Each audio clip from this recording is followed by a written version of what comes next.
I just want to thank you guys for all tuning into the channel. I want to thank all 3 of you guys that subscribed to me. Appreciate the views, appreciate the likes, appreciate the comments. That means a lot to me for me starting out my YouTube journey. So today's video is going to be a little bit different. I typically will stick around to doing like, more photo-esque, video-esque type of content, sprinkled in with a little bit of creativity. But today I wanted to do something that was kind of a bit of fun, something that was really interesting to me, and I wanted to get out of my comfort zone a little bit. So I'm going to be showing you guys my top 5 favorite pens that I like to personally use when I do things like when I take notes. When I'm writing, I typically run through a lot of different types of pens. I have different handwriting styles. I like different inks. There's a lot of different things that go on with the pen, and I'm going to be explaining to you guys a couple of those differences, and I will be giving honest ratings on my top 5 pens. So some of the criteria for today's video is going to be flow. That's basically how good the pen writes whenever I'm writing with it. Ink, I'm going to be going over the actual quality of the ink and how it looks like while it's on the paper. Ergonomics is going to be another category, basically how the pen feels when I'm writing with it and which pens I can write with for sustained periods of time, which ones are more so good for like the quick writing, for a signature, and then I'm going to be showing you guys some live examples I did for you. I got a couple of writing samples I did a couple of tests, testing out the actual stroke of the pen so you can see how it works in a lot of different ways. If you like to make squiggly lines, like to make sharp edges, you like to make, I don't know what you call this, like streaks across the paper. We're going to call it a streak test. So basically it's going to be a streak test, and the streak test is just going to show you how good the ink writes.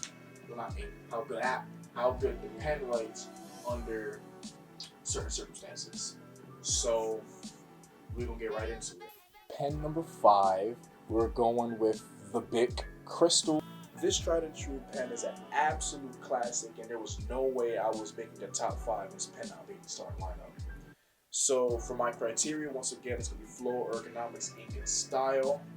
The pen does the job. Words stream from your hand with little force needed to be applied, but the ink doesn't leave much of a lasting impression, Is the only way for that to actually occur is if you write extremely hard on the paper. And the thing is, though, I'm not much of a press on the paper type of person, leaving marks on the other page. I write very light, so you won't really see much residue from whenever I'm writing. For any of those people that want to try to figure out what I say on another page.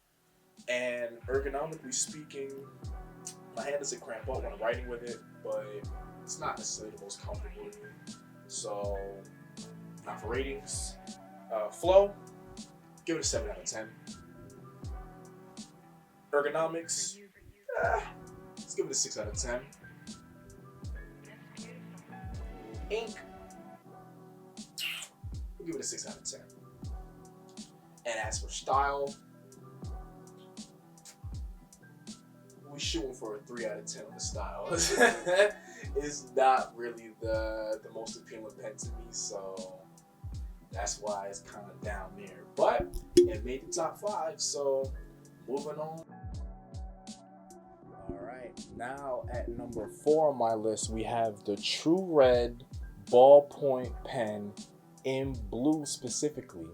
So the reason why I chose this pen for number 4 is because Staples somehow, some way, they managed to figure out how to create a cost-affordable pen, pretty much rivaling the BIC Classic, the one we just went over for number 5. Around the same price point, you get about the same amount of pens. You get like about 12 to a box. The other one get like 10 to a pack. And for the price of the Staples pen, I'm not going to hold you. The TRU RED pen writes really, really well. The flow is immaculate, I must say that. Ink, as far as the writing test concerned, the ink did give me some issues, so I did take that into consideration when I was giving ratings. It gave me a little bit of blotting on the paper, like it left a little bit of staining. When I lift my pen off the paper, then I go back to write sometimes I get a little splotch of ink that kind of just like spills out of the tip. And I don't like that because it makes my papers look messy. Then say for instance, I close my notebook, I look at my other side of my paper and I see nothing but a bunch of ink marks all over the other side. And that's a big no-no for me. I don't really like looking at that whenever I'm writing. As far as style is concerned, nothing stacking up in style. It's literally a plain cylinder barrel that's colored blue, and there's nothing going on with that really. And the ergonomics, the BIC and the TRU RED Pen, pretty much the same realm as far as ergonomics is concerned. They don't really hurt you while you're writing with them, but they don't really offer much, kind of telling me that, oh my god, this pen is very comfortable for me and I want to write with it all day. So, time for ratings. As far as flow is concerned, 8 out of 10. Ink, taking into consideration the issues I was getting during the written test, 7 out of 10. Style, 4 out of 10. And then ergonomics, 6 out of 10. All right, let's move on. We're going to pen. Starting off at number 3. This gets easier and easier as the pens go up the list because I love the pens that much more the further we go up my top 5. So now sitting right in dead middle, I'm going with the Pilot G2 Retractable Gel Ink, the one in black. And this one, I really like this pen. As far as like gel pens concerned, I was never really a big fan of gel pens back in the day. I used to always write with ballpoint. And then when I got introduced to the G2 was just like the standard gel pen to go to. It just writes really, really well. When I was doing the writing test, I had no issues writing at all whatsoever. Pen gave me no issues as far as the flow. Ink was coming out beautifully. And as far as like how the pen feels, they got a grip. This is the first pen I think I introduced on the list with a grip on it. So the grip on the G2 makes my life a lot easier. I do write with the G2 for extended periods of time when I'm doing certain types of journal entries, or if I'm doing like notes and things of that nature. I will pick up my G2 and I will write with it. I also use the G2 to do a little bit of coloring because, like I said, the ink works really, really well. So it's one of those very few pens that I don't mind actually using to coloring things with. As far as ergonomics concerned, considering the fact that I just mentioned that it has a grip on it, not necessarily for style purposes, the grip helps a lot with writing. As far as style is concerned, I like the fact that it is retractable, and then I can clip it on to my pants, my belt loop, put it in my pocket, put it in my pencil case, and just put it wherever I want to, honestly, and take it wherever I want to go. As far as this pen's concerned with the ergonomics, the grip on this thing right here actually helps a whole lot. I'm not going to hold you. The grip, makes it good for writing for extended periods of time. I don't have any issues really writing with it in my notebook or in my journal whenever I'm on the go. This is like a pen that I'm willing to take with me and try out on many different surfaces. Also good for signatures. I do highly recommend the G2 for signature pen. You're not going to really have many issues as far as whenever you're going over your letters and them, drying out. You don't really get too many drying out issues with a G2 unless this is like a bad batch. And if you get one of those, I'd recommend you getting your money back. So that's that. Let's move on to some ratings. As far as flow is concerned for the G2, I'm giving the G2 an 8.5 out of 10 for flow. Ink-wise,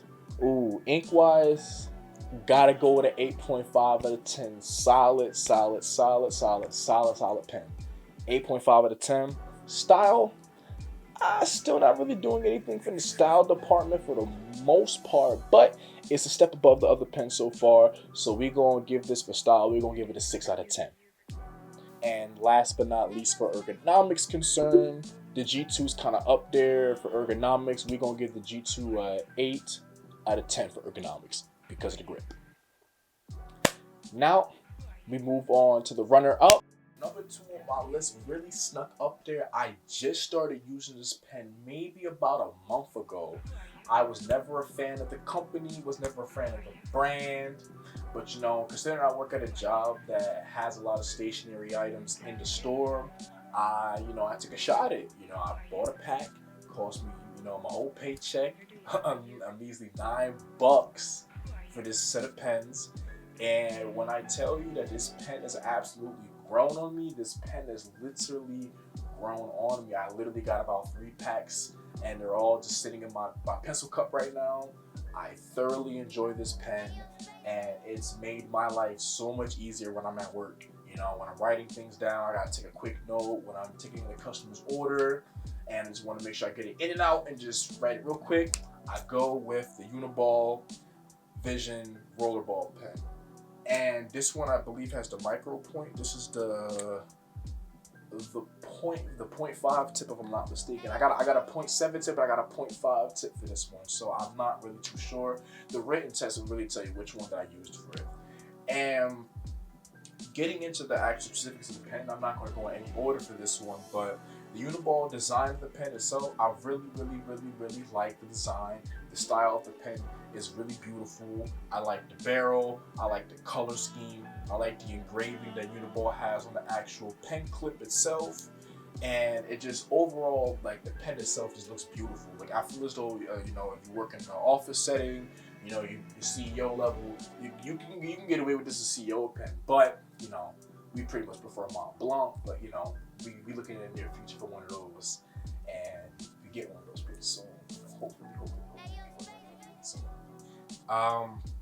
So the Uniball, as far as ink's concerned, the ink was like the biggest thing for me at first. That was the main reason why I never really liked Uniball pens. I was never a fan of the ink. The signal always gave me issues. And then a couple of the other ones, I had the air. The air always gave me issues, and I just wasn't really a fan of those. So that's that. This one right here, as far as the ink concerned, it comes out and it comes out in abundance. When you're writing on that paper, this pen does not spare any ink whatsoever. You go and get whatever you need out on that paper, and it's gonna come out fairly great. I'm not gonna hold you. The flow of this ink, it doesn't stop. So when I'm writing, it's a very smooth, consistent write every single time. What I will say though, that I notice when I do write with the pen for certain periods of time, or if I'm writing specific letters, the pen has a tendency of kind of clipping on the ink. I don't really know how to explain like the clipping, but I'll say it like this. So say for instance, I'm writing like a really thick stroke, and then say for instance I'm about to go to make a different like type of, you know, angle or cut or something like that. The pen kind of like, you know, dries out for a bit, and then it gives me this really thin line, and I have to go back over and then, you know, fill in the line, and then risk the pen flowing with too much ink, and then the letters kind of cross together, get mixed up, and that's honestly the big issue that I have with the pen. As far as the ink is concerned, the ink is really good ink, but the things though, the ink isn't the most consistent, but the way it writes, I love the way it writes. Another thing, ergonomic wise, the pen, the barrel part at the bottom, it's slightly thinner than the rest of the actual pen itself, and you can actually see the ink flowing into the tip. You can see the ink when it comes to the bottom. The barrel is cylindrical. There's nothing really special about the barrel in comparison to the G2. It doesn't have a grip, but I will say that the actual barrel itself does feel nice to the hand when you're writing with it. I don't know if that was intentional or not, but it works out. So now we're gonna move on to ratings. Let's start off with rating, going with flow. Flow, I'm gonna have to give it a 7. Ink, I'm gonna say for ink, you know, because I did run into some issue with the ink, I'm gonna give it a 7. I'm gonna give it a 7.5. I'm not gonna be too hard on this pen because this is a really great pen as far as like the overall experience and use of it, and it's changed my whole outlook on Uniball altogether. So I'm not gonna be too harsh on my rating right there. Style is concerned, this pen out of all my pens kind of takes the cake for style. Giving it an 8.8 out of 10 for style. And then ergonomics, it pretty much is sitting up there with the G2 as far as ergonomics concerned, but it's not necessarily the craziest thing I've ever seen in the world, so I'm gonna give it a solid 8. And now we're gonna get us a little drum roll. And moving on to the top tippity top pen that I've used, and when I say this is my absolute favorite pen of all time, I'm telling you this is my favorite pen of all times. My favorite pen that I am thoroughly in love with using is going to be the MUJI Gel Ink Ballpoint Pen. And the specific one I'm talking about is the tip with that's 0.38. So you got like your 0.9s, you got your 1.0s, you got your 0.7s, your 0.5s. But when I went to New York one day, quick little story, I went to New York, I was traveling around, I was walking around, and I stumbled upon MUJI's store, and I've never been to this store, I never heard of this store. This is pre-COVID, and there's a security guard at the door, and I'm looking like, what type of store is this? I've never been in here. It's one of those like minimalist type stores, and when I tell you like the products in there like just really just caught my eye, and they had everything I could possibly want for somebody that really just enjoys stationery products. They had pens, they had notebooks, they had pencils, they had rulers. They just had like a whole bunch of like an array of things you could buy and just sit on your desk, and you'll just be happy with all the selections that you literally brought home. So for this pen, I'm not really going to talk too much on it. It's just my favorite pen purely from writing perspective. You're going to see from the writing test why this is my favorite pen. This pen writes absolutely beautiful. I have nothing bad to say about this pen. The way this pen writes, it writes consistent through and through. I have no issues with the pen writing consistency. The ink, especially for the 0.38 and it being such a really thin tip, the ink comes out really well. The flow is really good. Every one of my letters, I cross all my I's, dot all my T's, and I don't really run into many issues with that one. As far as the way it looks, the pen itself is a really interesting design. They went with a clear plastic, and you can kind of like, you can unscrew the ink part from the inside, but they're kind of like disposable in the sense like once you finish, just get another one. They're like $1 some change per. And as far as the tip, the cap, this pen, I'll tell you right now, I thoroughly enjoy it. Just all in all, it's a really good pen. So, non-biased opinion, we about to go right into the actual, the numbers. The flow, I'm giving it a solid 9. The ink, I'm giving it a 9 out of 10. The style, not really feeling the style too much, so we gonna go neutral and go with a 5. And the ergonomics concerned, as far as how the pen feels when I write with it, I don't know what it is about the barrel. Maybe it's just specifically the size of it, but this pen just writes extremely well, and it just makes my life super easy. And I would just say for ergonomics concern, I'm gonna give it a solid 7. Alright guys, so that's pretty much the video. I hope you guys enjoyed my top 5 favorite pens of all time that I use. Like, comment, share, subscribe to the channel, and interact with me. If you want to follow me on social media, I'm going to leave some links somewhere around here, or probably leave some in the description down below. And once again, everyone, I hope you all stay safe out here. Peace and love to all your family and friends, and I'll see you in my next video. All right, I'm out.